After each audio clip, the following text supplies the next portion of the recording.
Title: Wild Neighbors. The hidden life in our homes and backyards. Nature never left. We often believe wildlife belongs far away in forests, mountains, or on television screens. But nature never truly left us. It adapted, quietly and patiently. While cities grew louder and faster, wildlife learned to survive in our shadows. On window ledges, rooftops, drains, and gardens, life continues unseen. This is not a story of exotic animals. It's about survival stories unfolding beside your morning tea. Once you begin to notice, you realize you don't live separate from nature. You live inside it. The balcony jungle. What looks like a small balcony to us is a living world for others. A clay pot becomes shelter from heat. A creeper plant turns into a hiding place. A leaking tap becomes a life-saving water source. Ants, spiders, birds, and bees don't need forests. They need opportunity. In cities, balconies are tiny forests stitched together by human homes. Without planning it, you may already be hosting life. Your everyday space is not empty, it's ecological real estate. Sparrows that refused to leave. Once common, sparrows nearly vanished from urban life. Noise, pollution, glass buildings, and lack of nesting spaces pushed them away.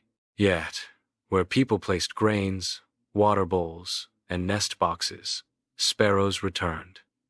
They didn't demand forests, only a little compassion. Their chirping isn't just pleasant sound, it's a message. It says, recovery is possible, that small actions matter. The sparrow's return reminds us that coexistence doesn't require sacrifice, only awareness. Night shift of the city. When humans switch off their lights, another city comes alive. Geckos patrol walls, silently hunting insects. Bats emerge to control mosquitoes. Rats navigate drains like trained engineers. Owls perch quietly on electric poles. Urban wildlife works night shifts, avoiding conflict, adapting schedules to survive. They don't invade, we overlap. Most of us never notice them because they learned how not to be seen. The city never sleeps. It simply changes species.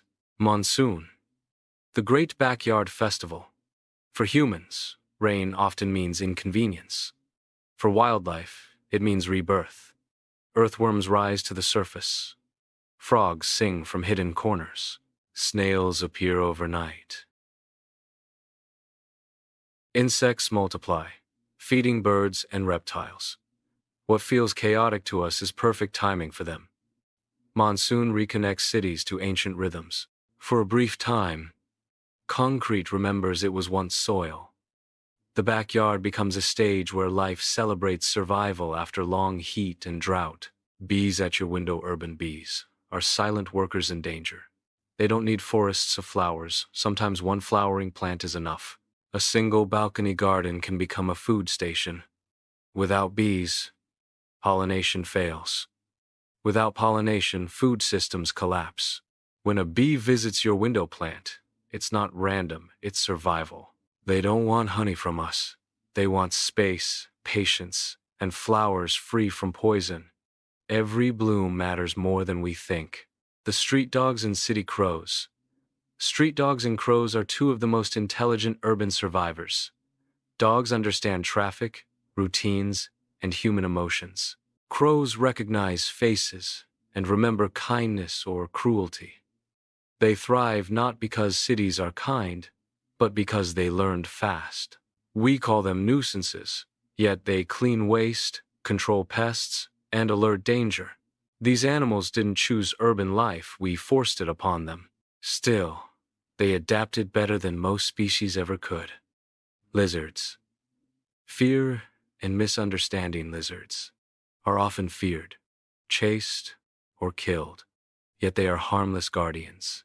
They reduce mosquitoes, flies, and insects silently. They avoid humans, not confront them. Our fear is learned, not logical. In trying to eliminate them, we create bigger problems, more insects, more disease. Urban wildlife often suffers not from danger, but from misunderstanding. Coexistence begins when fear gives way to knowledge. Sometimes, the smallest creature offers the greatest protection. The plastic trap food waste attracts animals, but plastic kills them.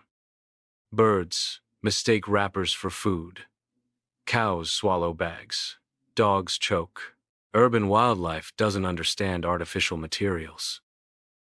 What we throw away doesn't disappear, it waits. One careless act can cause slow suffering. Cities are full of edible smells, wrapped in deadly materials. Waste management is not just a cleanliness issue, it's a survival issue. For wildlife, our trash is often their final mistake. Rooftop forests and tiny revolutions. You don't need land to protect nature. A bowl of water on a rooftop can save birds during summer. A native plant invites insects. A nest box offers shelter. These are small actions, but multiplied across a city, they become revolutions. Conservation doesn't always happen in national parks. Sometimes it begins with one person deciding to care.